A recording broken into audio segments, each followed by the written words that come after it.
அனைத்திந்திய அண்ணா திராவிட முன்னேற்றக் கழகத்தினுடைய அமைப்பு செயலாளராக இருக்கக்கூடிய ராயபுரம் மனோ இன்றைக்கு வடசென்னை நாடாளுமன்ற தொகுதியினுடைய அனைத்திந்திய அண்ணா திராவிட முன்னேற்றக் கழகத்தின் சார்பில் தனது வேட்பு மனுவை தாக்கல் செய்வதற்காக தேர்தல் நடத்தக்கூடிய அதிகாரி கட்டார் ரவி தேஜாவிடம் கொடுப்பதற்காக இன்று காலை முன்கூட்டியே சென்றிருக்கிறார். ஆனால் தேர்தல் நடத்தும் அதிகாரி சற்று நேரம் காத்திருக்கும்படி தெரிவித்திருக்கிறார்.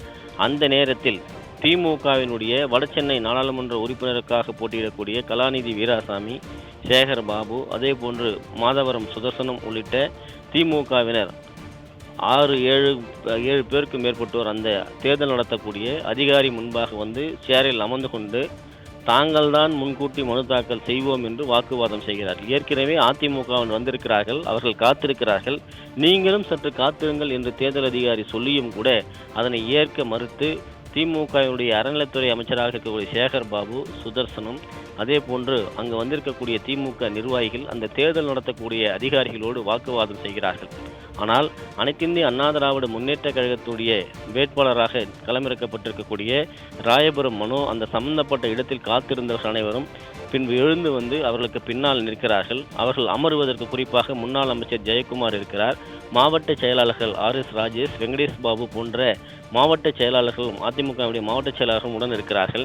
அவர்களுக்கு அமருவதற்கு ஒரு இருக்கை தரவில்லை. திமுகவினருக்குத்தான் தேர்தல் நடத்தக்கூடிய அந்த அதிகாரியினுடைய அலுவலகமே சொந்தம் என்பது போல அவர்களுடைய அந்த அமர்ந்து கொண்டு அங்கிருந்து எழுந்திருக்க கூட முடியாது என்று அடம்பிடிப்பதோடு, இரண்டாவது வந்தவர்கள் முதலில் நாங்கள் மனு செய்வோம் என்று அவர்கள் அந்த அதிகாரியோடு வாக்குவாதம் செய்யக்கூடிய அந்த தோரணை என்பது அதிகாரத்தினுடைய உச்சத்தை காட்டுகிறது.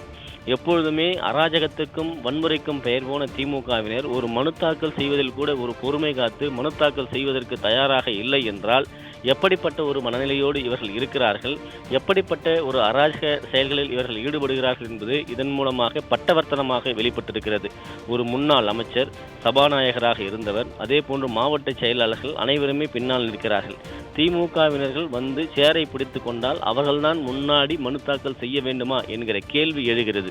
குறிப்பாக நியாயமாக தேர்தலை நடத்தக்கூடிய அதிகாரிகள் அதனை உண்மையான முறையில் நடைமுறைப்படுத்தி யார் முதலில் வந்தார்களோ அவர்களிடம்தான் மனு பெற வேண்டும் என்பது தேர்தல் நடைமுறை விதிகளில் ஒன்று.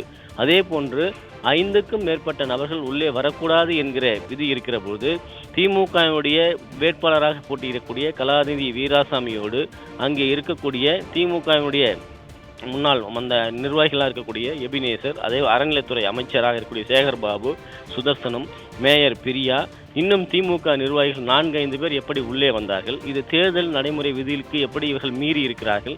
பிறகு எப்படி இவர்களிடம் இந்த மனுக்கள் பெறப்படுகிறது?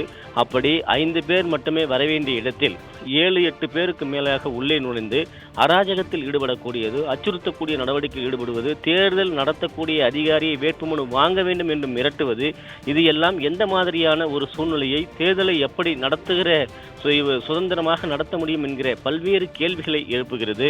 குறிப்பாக முன்னால் வந்தவருக்குத்தான் முன்னுரிமை அளிக்கப்பட வேண்டும் என்கிற உரிமை இருக்கிற போது அதனை தட்டி பறிக்கக்கூடிய ஒரு செயலில் ஒரு அமைச்சராக இருக்கக்கூடியவர் இதுபோன்று செயல்படலாமா என்கிற கேள்வி அங்கு இருக்கக்கூடிய ஊடகங்களும் காட்சிப்படுத்தி வெளியிட்டிருக்கிறது. அராஜகத்தில் தொடர்ந்து அவர்கள் வாக்குவாதம் செய்திருக்கிறார்கள்.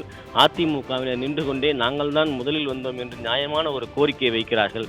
இருந்தாலும் கூட தொடர்ந்து அந்த இருக்கையை பிடித்து கொண்ட திமுகவுடைய அமைச்சராக இருக்க சேகர் பாபு, சுதர்சனம், கலாநிதி வீராசாமி, இன்னும் பலர் அந்த இருக்கையிலிருந்து நாங்கள் எழுந்திருக்க மாட்டோம் என்று குழந்தைத்தனமாக அடம்பிடிப்பது என்பது ஒட்டுமொத்தமாக தேர்தலினுடைய ஜனநாயகத்தை கேள்விக்குறியாக்கக்கூடிய ஒரு செயலாக இருப்பதை பார்க்க முடிகிறது. சரி.